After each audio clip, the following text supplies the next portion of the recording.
This is the Outliers Edge podcast, where we champion the leaders who are shaping the next era of humanity by taking them to the edge of their comfort zone so that they can lead us to the edge of what's next. I'm your host, Niiamah Ashong. Let's do this. Hello. Niiamah Ashong here, founder of Outliers Edge, where we champion the leaders who are shaping the next era of humanity. I get to play right now and be in conversation with one such leader, and she's an outlier named Alisa Manjarrez. And what I want to say more than anything else is that Alisa, being in this conversation here with you and tying it back to like shaping the next era of humanity, like legitimately lights me up because you're someone who like doesn't just take things at like the surface or the average of it. You're like, well, what makes this thing extra? What makes this thing cool? What makes this thing come to life? And to be in that space with you and to explore this conversation from that standpoint, it just really makes me excited. It's good to be in conversation with you. Yay. Me too. So let me start off here. Like while I talked about why I'm excited here, I really want to just talk about like, I want to slow down a bit and just like see you, right? One of my main objectives with this podcast is to see each person who comes on and introduce them to my world in a way that like has them be truly seen, right? And your world is cool and extra. That's why I know that's why we get to play. And look, it's extra for me to be. I had a friend who would get upset. He's like, dude, Niiamah, every time we hang out, you want to introduce me to someone. I just want you to say that, like, yes, he runs this division, or like he's the manager of X, Y, and Z. But instead, you like let them into my soul. Like he's like, and he's like talk about extra, right? I'm like, I can't help it. I can help it, and when I do, I get bored because the relationships that two things happen: the relationships that people create are more on the surface level, and I'm like, oh, we missed an opportunity. And then the other thing is that like the person I talk to shows up as that title, and that is also really boring to me as well, because I'm just like, you're so much more than that. So let me get real with you real quick here, Lisa, about who you are to me.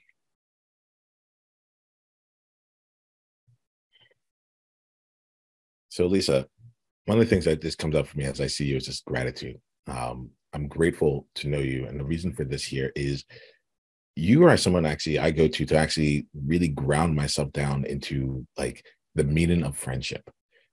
The conversations that we had were some of the first conversations I ever talked about the power of friendship and being able to show up as a friend while also still being powerful and creating beyond that. Most people I know like compartmentalize in their world. And they're like, I am this person over here. And then with my friends, I'm someone else. And in this other area, I'm something different. You bring in and represent so much to me about like what it's like to be able to be like integrated and to be able to pull in all aspects of yourself at various times, but all aspects of yourself into an experience with a person and to create things where it's just so counterintuitive because it almost feels like if you create a client or we create like a relationship with someone who's a friend, is that going to take away from it? And you help me know from like both firsthand experience as well as opening my eyes to the idea of like actually powerful relationships where everything can be on the table, including the work that needs to get done. Like those kind of relationships have both the longest legs and also like the strongest as well, like in terms of like what can be accomplished from it. You're funny. You choose to like, you find Can we just humor make in a little everything. clip out of that? Yeah. Don't worry. Like everything, all this is here. Like you might just want to like hear this one day and just like, yes, like remember this. I'm funny. Someone told me I was. You're funny. It's there. Let it be said, right? It's like, check, I'm done. This conversation can be over. But you are, and I think that you're funny in the sense of like not only funny, haha, but it's just fun to be with you, and not everyone's able to accomplish that. And you get things done simultaneously. So it's like, you're a really wonderful blend. Thank you for bringing the wholeness of you in the things that you do. And thank you for choosing to show up there. I'm really honored to have you in my world. Thank you. I'm honored to be in your world. It's good. And I'm honored to be your friend. And I'm so glad that we are friends because it is a value of mine. And not everyone can hang with it, to be honest. I like the part of me wants to explore this. We're going to explore quite a bit here. I love that element of like not everyone can hang with it. I'm like we're committed to playing on our edge today. So when I hear that, I'm like, ooh, yes, that sounds good. That sounds juicy. Let's go there. So let's do this. Before we go there, I don't want to leave people behind. I shared who you are to me. I want to give you a chance to like to share like what it is that you want people to know about you. Recently I listened to a podcast where I was a guest over 10 years ago. And I was like, I'm doing this, I'm doing that, I'm involved with this, I work here, but I also do this, and da da da. And I realized I have not changed. I always have my hand in 10 things. And I always have a hard time explaining who I am and what I do because there's so many layers to it. And because it changes on an ongoing basis. And I remember a long time ago taking this personality test, and in the results it said you're like a dog chasing its tail, like always asking yourself who you are. And I think I'm a person that does a lot of things, very passion-packed life. And today what that looks like is I run a marketing agency called Stories Bureau. I love working with that team because they're my friends who are super creative. I've hired my friends. I work with Corey, who is my friend and my business partner. I've hired you to work with us because you're also my friend. And in that, with all the friends, we tell a bunch of stories with Fortune 500 companies and do a lot of podcasting. And all the podcasting experience that I have came from starting my own podcast. And the one that I'm most excited about is called What Rules Podcast. And it's all about outsmarting the game to advance in your career. So I have those things. And I feel like I also have an executive coaching practice called the Happy Cactus. And I'm still doing a lot of coaching and vision production. And I'm a friend and a family member and all these things. So I'm continually wearing many hats, as I've learned that a lot of people that I associate with tend to also do. Yeah, as you say this, I'm just getting like a really lovely like picture of you 10 years from now and listening back to this conversation. They're like, yes, just listen back to this. What was I really excited about then? Yeah. And still just like hearing like, these are the things that I was up to, and like my wish for you is like that the passion like never ends in that regard. I'm like, all right, I love like that, how that keeps growing out there, So let me ask you here, let's play this. I want to play this on a couple different components here. Look, I look at something like what you just described as a huge strength, and I can imagine like the ability to have your hand in so many different like hats is something that has over time like it feels like it's almost like a natural tendency of yours, but also something that like a skill set that had to get like strengthened in order to actually allow that to like take place. Is there any truth to that for you? Yeah, I mean, the skill set, it's practice, getting burnt out, realizing I can't get burnt out. In the past, I've gotten burnt out doing just like one thing. And then I don't feel true to myself when I'm only doing one thing. So it's like, better rearrange because I like to do a lot of things. And I also have feared that I was too much or I was doing too much. It was too hard to explain. And I still feel that. But I'm more okay with it. And I'm even more okay with it being too hard to explain or too hard for people to understand. I think that's where more of the growth has come from, just being okay with it all. Yeah, that sounds like the being okay with it being too hard to explain. as you say this, it reminds me of Game of Thrones. One of my favorite clips of this is a scene in one of the seasons where someone is introducing Daenerys, the Queen of Dragons. Right. I have to like, I feel like I want to get this at somewhere because it's so powerful for me. But they're introducing them. They're like, here is like Daenerys, first of her name, like Queen of Dragons, like mother of the undead, like like, and they go on for about like 36 seconds, and then the next person is like, this is Mark. He's a king. Like, it's just, I love that. I love that scene. I have to try and I'll see if I can share it with you. But like, to me, it was the difference between, it's a difference between apologizing for being all these things, accepting all these things, and then like she was being heralded, like she was literally being called into this space, sitting on her throne, and it's like, know who you are in front of. She is this and this and this and this and this and this and this, and like the first few, you're like, all right, come on, but then they keep going, and you could see like how how the person in front of him was like, oh, well, I'm just a king, you know. I love that. It's so powerful. Yeah, it's like that's something I like to play in that space. I'm glad that like you're in this space of like practicing the power that is like, I'm not gonna hold back on letting you know about what it is that I bring out into this world, you know. Like, let me ask you here, like, so while I'm a big champion of that here, like when do you find that to be a struggle for you? When do you find that to be like a challenge for you? It becomes a challenge when I'm doing more than I can handle. Mm. And that looks different all the time. But I can tell you recently, I came to a place where I was like, I'm making all these mistakes. Like, that's an indicator that I have too much on my plate.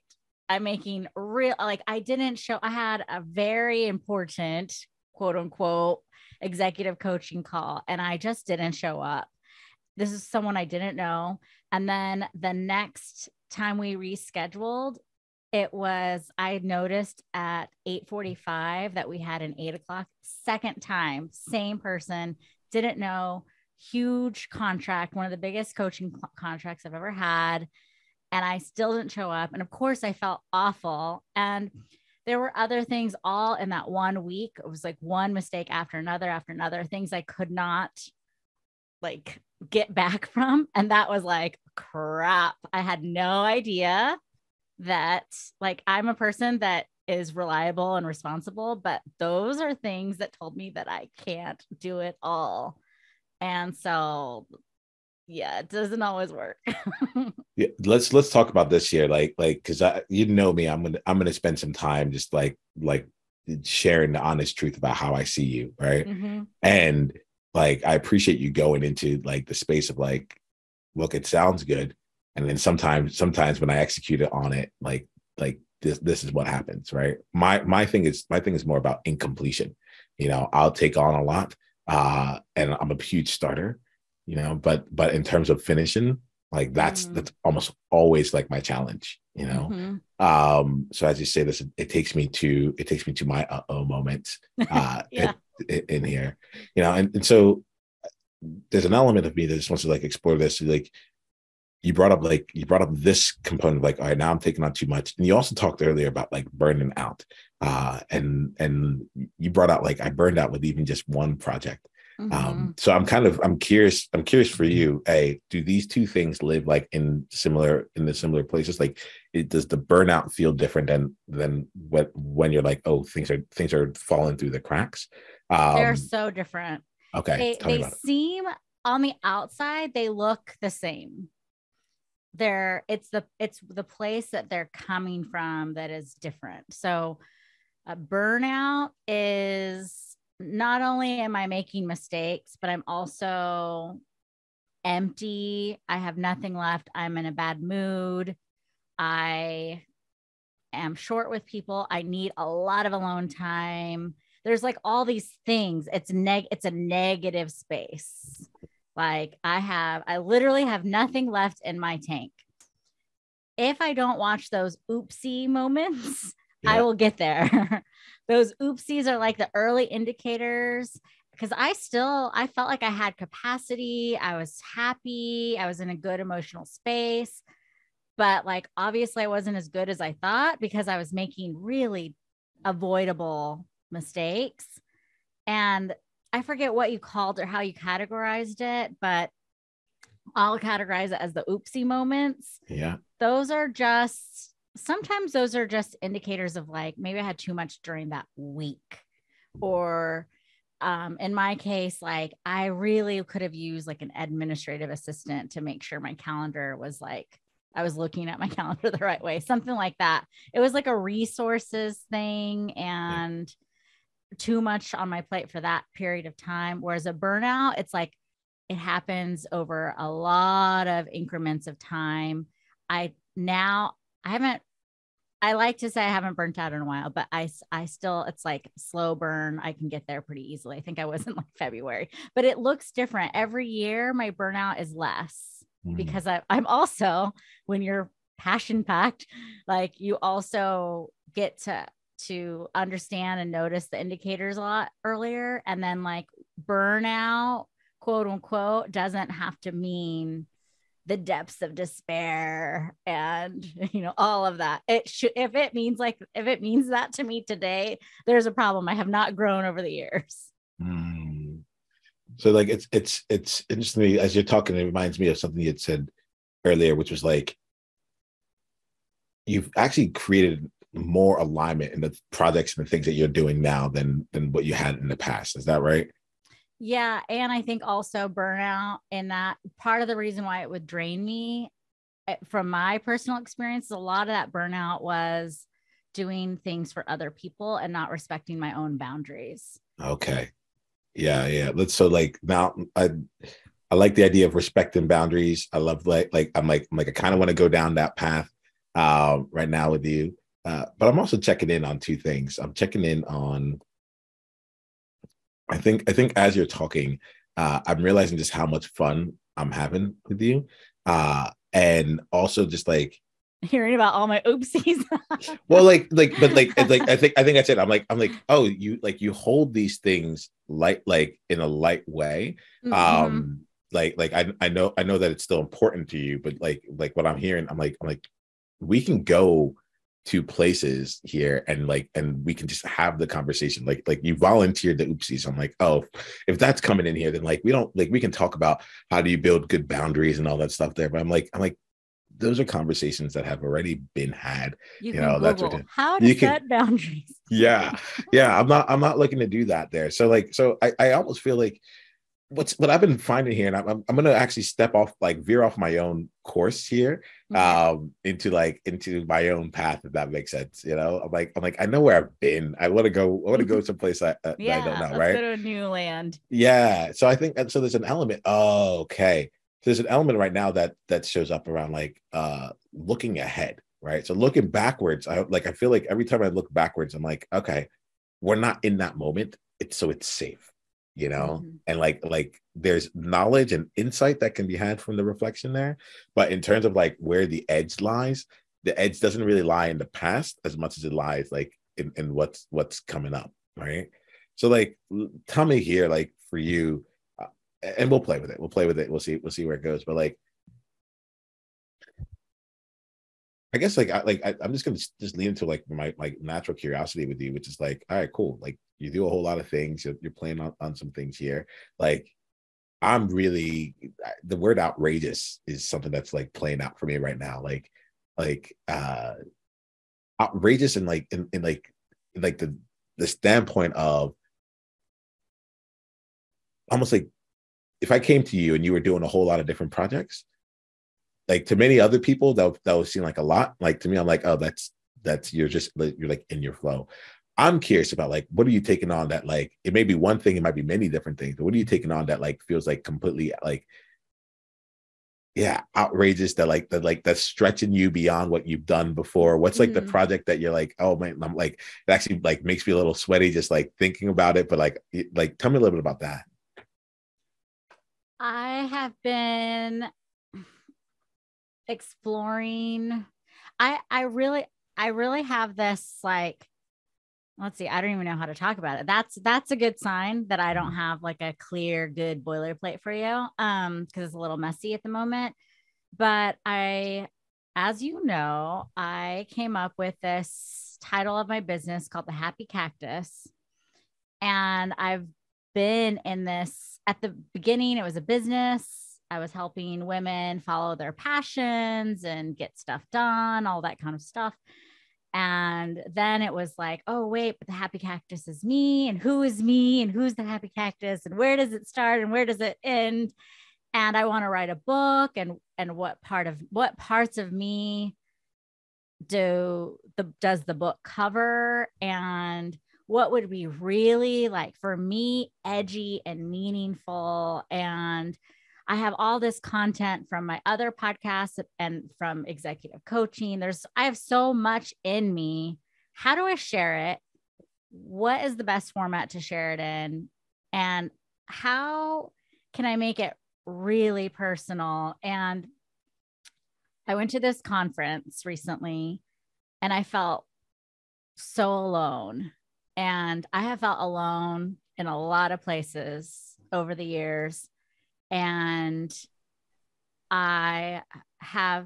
this is probably the first time where I felt alone with power. Like I can do something about this. I'm tired of feeling like the only, and I'm not even, it was like a women's business owners event for, Latina women. And it was like very much me, like there's a lot of like layers of me that the event covered.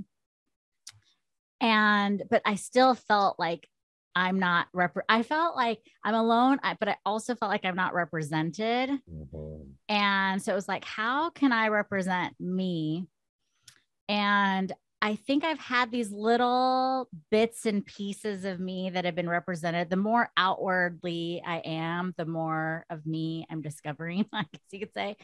And so I got home and I had just started this book course, how to write a book and who's your audience. And like, obviously they say, you always hear, write what you know, write who you are, write maybe you 10 years ago. There's all this like advice, depending on what style, if it's a memoir, if it's an advice book, all that kind of stuff. And so I just started thinking about this persona that I'm writing to. And it was like all the loneliness, like, why do I feel alone? And it was like, but I have all these layers that no one gets or no one knows. And I haven't seen it. A huge part of it is my faith.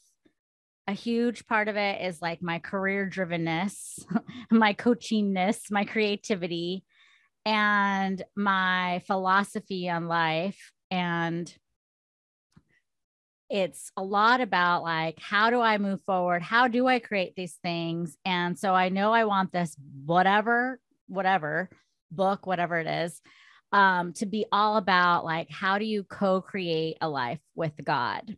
Like, what does that actually look like?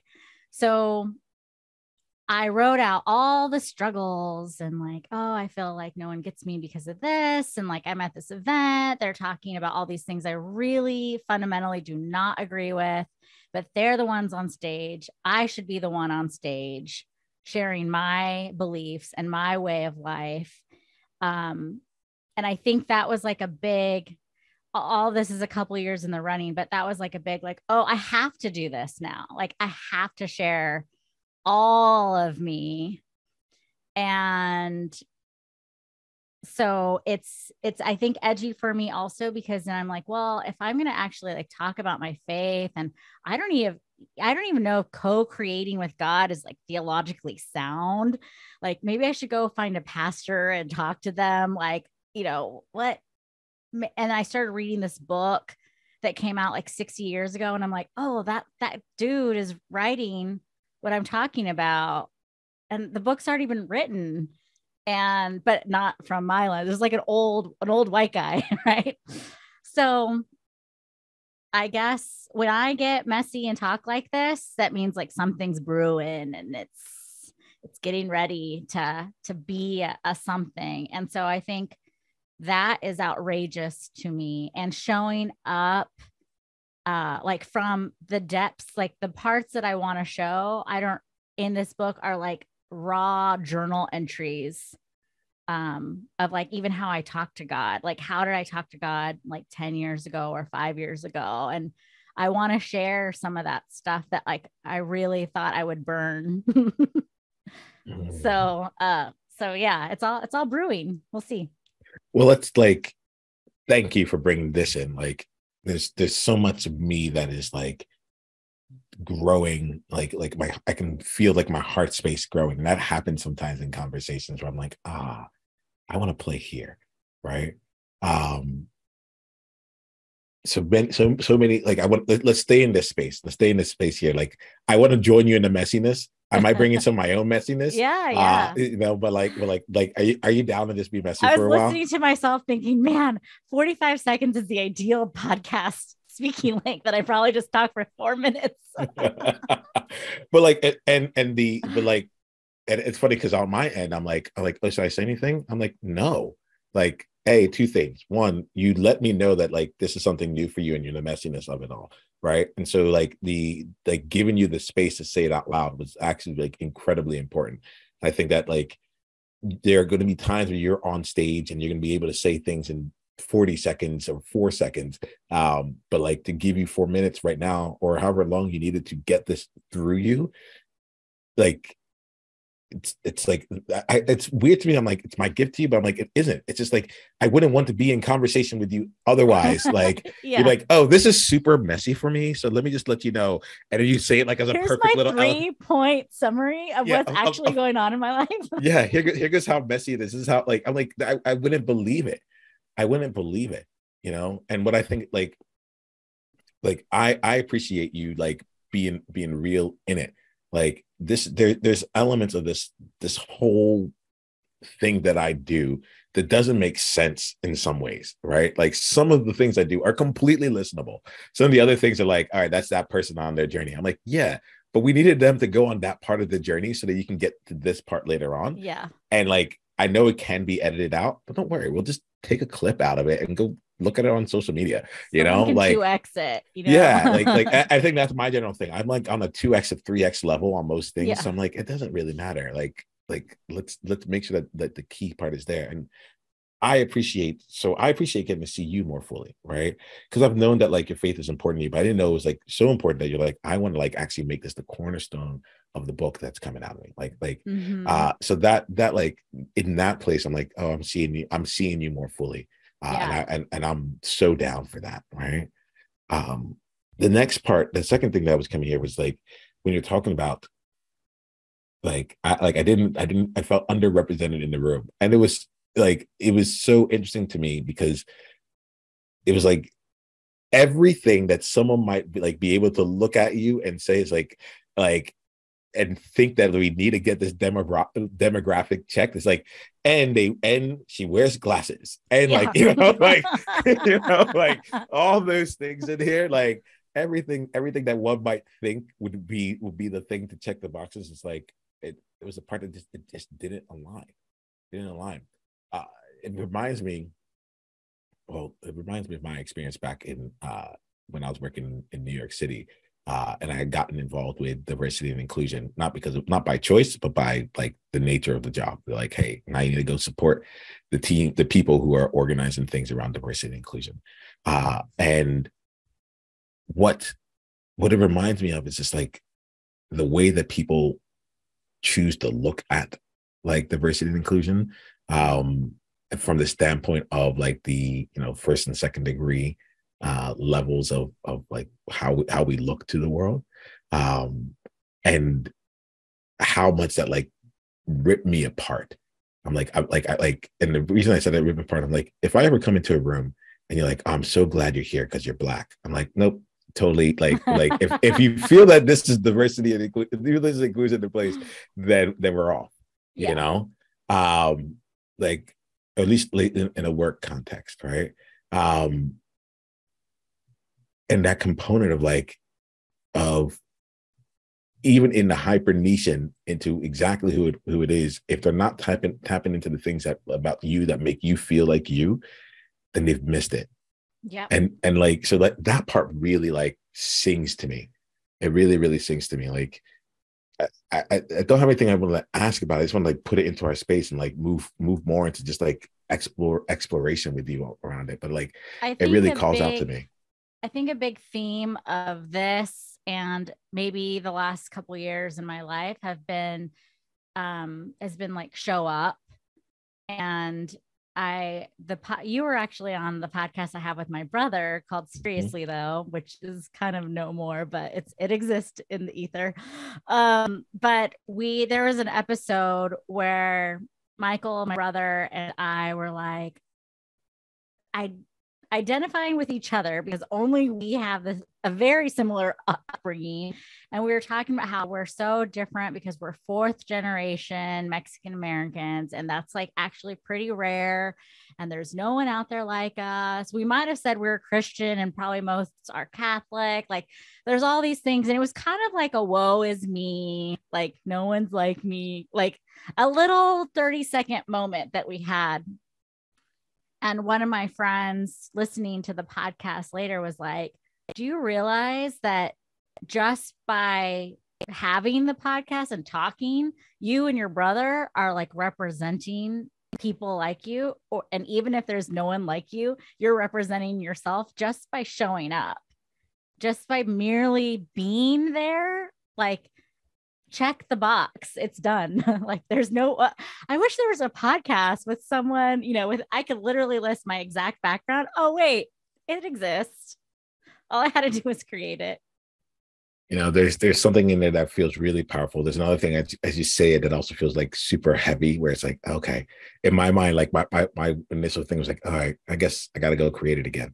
you know like, all right, Yeah, that thing. it's a burden. I Can mean, we, especially for like communities of color, it's like, oh my gosh, I'm tired of being the only one. yeah, there's something in there where it's like, and it's so funny because I think what happens, Lisa, is I get to play a little bit here because you're so like you're in it, you're effervescent, right? I get to play on the other side of it and be like, okay, let me pull out, like, let me go pull the other side of, like, the other way of looking at it. I'm just realizing that in real time, like, oh, I gotta dance differently than I normally get to dance. So trying to uplift, I'm like, all right, let's see that from 360. Okay. Yeah.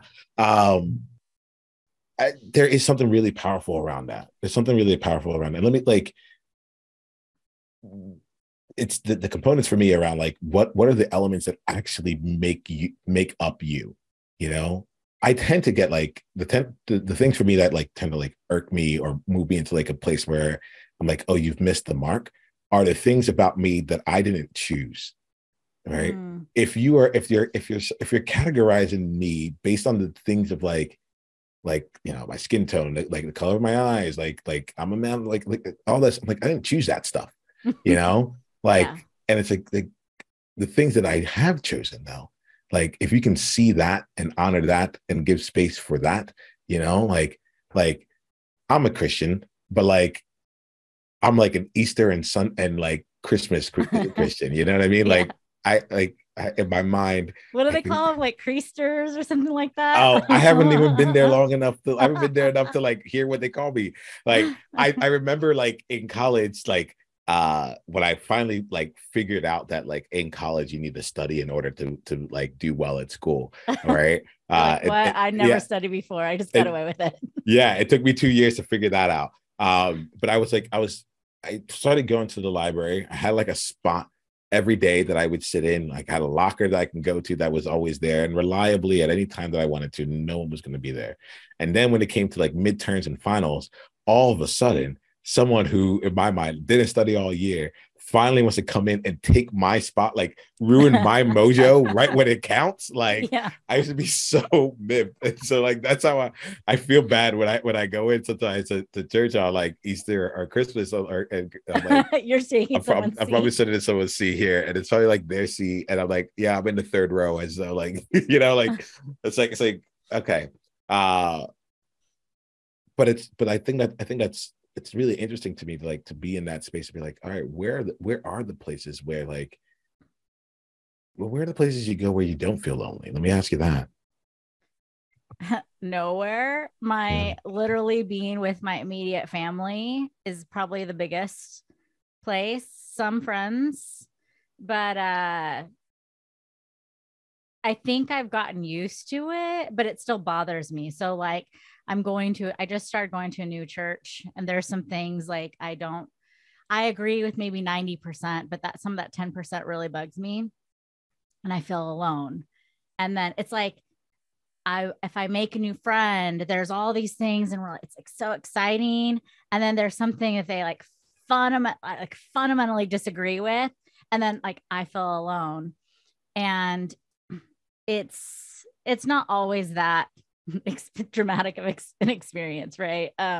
But where do I feel safe, and where do I feel all of that is with, honestly, it's with my immediate family. They get me. Obviously they know me. It's taken me a long time to learn how to find friends like that. And I think we talked about friendship earlier. I think for me, over the years, I've learned to find friends like that represent my favorite things, and like the favorite things even about me. So like I have Hispanic friends, and it's like I love it because like we can talk about things with our culture, and it's really fun. Like they might not relate to me on on a lot of other levels, but that's cool. And then maybe I find someone else who they like my friend Brandy, who we had dinner recently, and we were like able to talk about like the beauty and depth of God, and we're getting like all into it, and like it was really awesome to have someone that I could like go super deep with really fast. And and then like I have other people who are like artists, and I love all that. So like even if I feel alone, I've learned how to like make up for it, and I guess live my life despite it. So that it's not hasn't gone away. It's just been mitigated. And I think I've also learned how to take advantage of like the beauty of other people despite differences. Yeah, it's for me that I appreciate this, Lisa, because there's a component. The component of like how I live my world is I have like this sentence that constantly plays out, and the sentence is, "I'm not supposed to be here." You know, I like I'm not supposed to be here, and there are times where it works out. Like over time, I've gotten to a place where it's been more and more empowering. Where it started out like I'm not supposed to be here, so who do I need to be so that like no one figures that out. Then it became to like, I'm not supposed to be here. So who can I be so that like you don't want to kick me out? So it's like if I was a token something, like I wanted to like, I'm like, I don't want you to see me that way. I'd rather you see me as a class clown. I'd rather you see me as like like the silly one, or like the smart one, whatever it is. And now it's now like the same sentence that stayed with me. But now it's gone to like uh the place I like to play with now is like, okay, I'm not supposed to be here. I really am not. Uh, and yet, one of two things. One, I am. And so, like, the two things that go mind, I can feel myself hesitating to say it, but I really love the space of messiness that like we have. So I'm like, let me go. Just being in the edge of myself. The one thing is like, I'm not supposed to be here. And yet I am.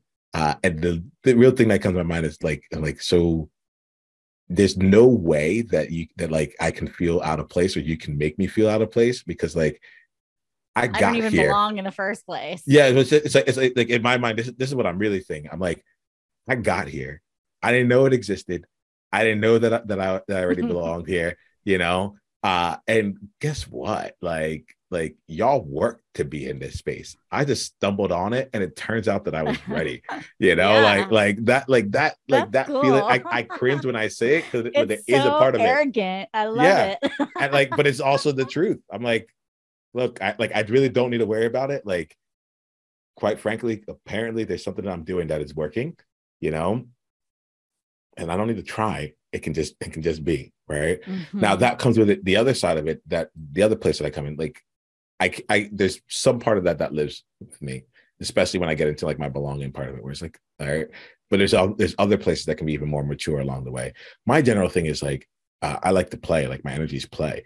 So it's like, I'm not supposed to be here, but I am. So like, what do y'all want to do with this year? Like almost like Mary Poppins. It's like, I just Mary Poppins my way into your world, like let's go chim chimmery and all this other stuff right now, and then after a while, I'm going to like take my umbrella and fly away. So like, make sure you don't miss this moment while I'm here, So that's like, as you're talking, that's the way that that's how it's been playing out for me over the years, And it takes me to, we're going to start wrapping up our conversation in a bit, but like, I'm grateful for you for this conversation.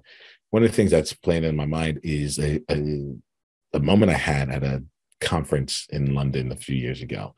And while I was there was this powerful woman who was like she was sharing her story. She shared how like she's been in communities that I've been a part of, and now she's like now following this other leader who had organized the conference. And she's like, it's my third time here, and I'm trying to like so on and so forth. And I remember saying to her, I'm like, just so you know, what you're looking for is not here. Like you can come 7 times, and it just won't be here because that's not this space.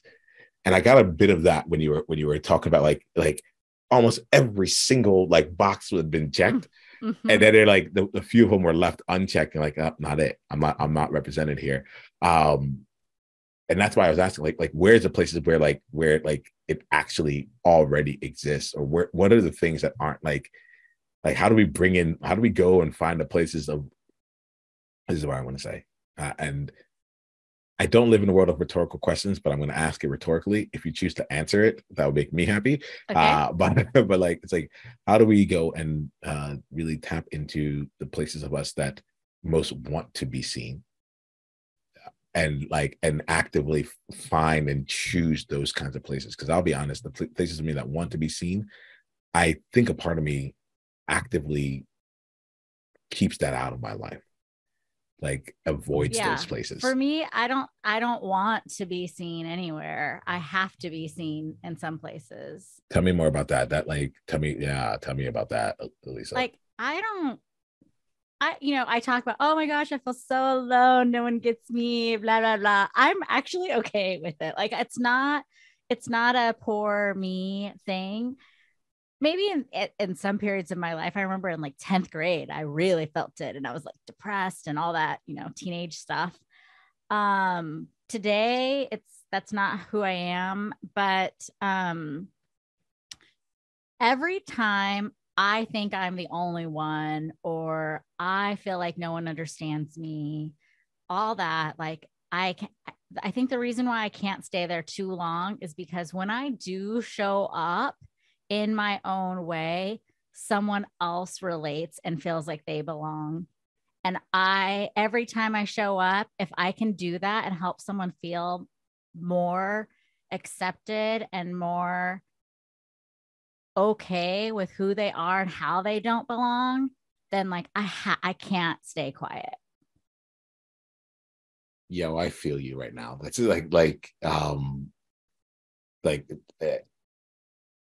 it's one of the things I think is really important for us in whatever this space is. Like some way, shape, or form, we've learned to live life in a way where we don't actually feel like most others around us. And yet we're incredibly social. We're able to be with others.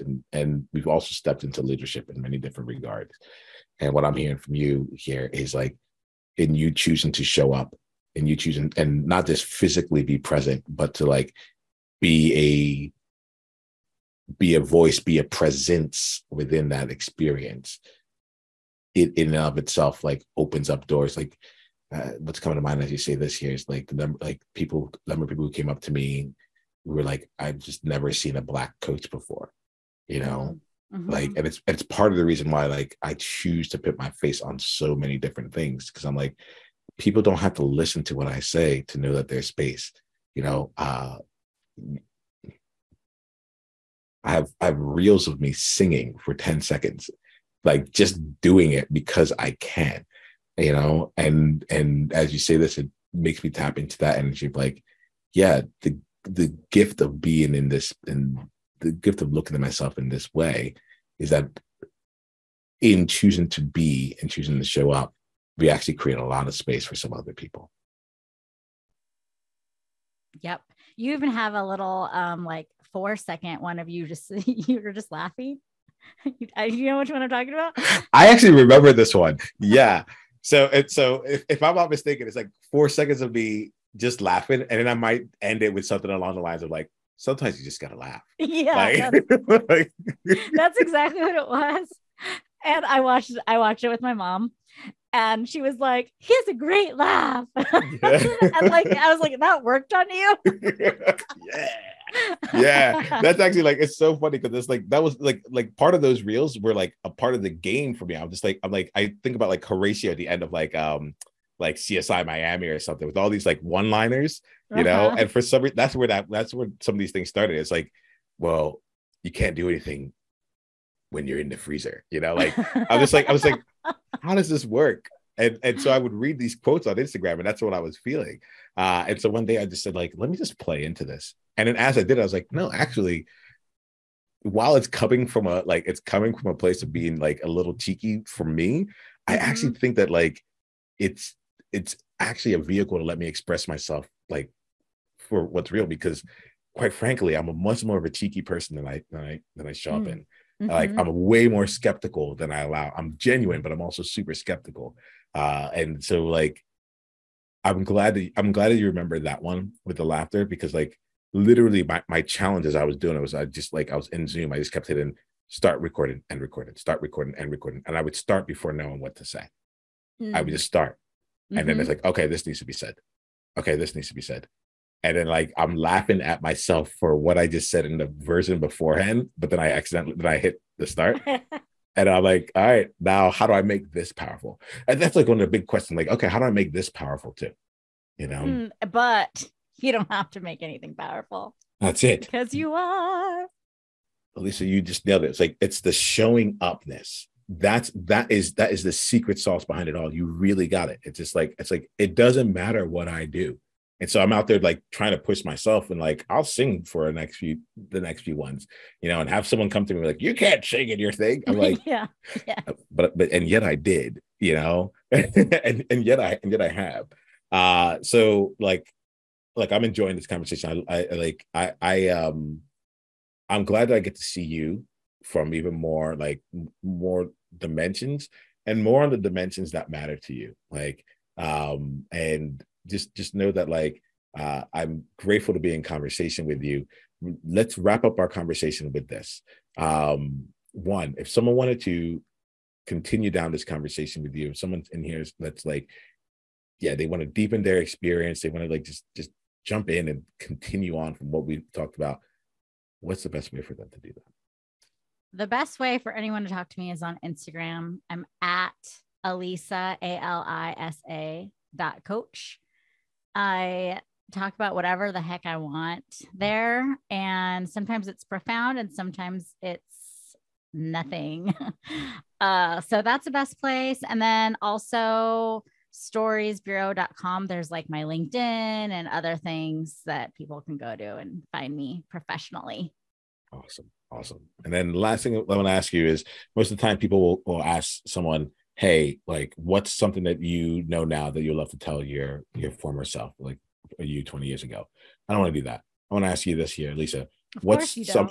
I don't want to do that. No, everyone else is doing it. I'm out of that, you know. And I'll do this until everyone else picks us up, you know. But what's a message that you want to leave right now for your future self that you can come back to later on? A message that your future self may need to hear that is really true for you right now. It's a scene from Hook, the movie. And it's where they're like, you're doing it, Peter. You know what I'm talking about? I do. Oh, sorry, I didn't expect Hook the movie to come on. I hear train doors close, and I hear the first two notes of the theme song. So like, I'm constantly thinking about Hook here. Yeah. Yeah. All right, perfect. We'll leave it at that. Like, you know exactly what that means. Like that's for you. Someone That's a time capsule. DM me. Yeah. Yes, indeed. Alisa, it's been a pleasure. It's been a lot of fun. thank you for being you. Like, and thanks for just playing in this space here. You know, anything else you want to say before we wrap up for today? No, thank you. Thank you for having me. Most certainly. We're just getting started. Take 10 seconds to think about your greatest insight from today's conversation. And if you're ready to go and bring this to a deeper, more applicable level for you, come and join us in an upcoming masterclass. Go to outliersedge.com/masterclass to be coached live and to bring your aspirations, your goals, and your challenges and have them handled in real time. This is high flame, high impact, high transformation. Go to outliersedge.com/masterclass and come experience your next level of leadership.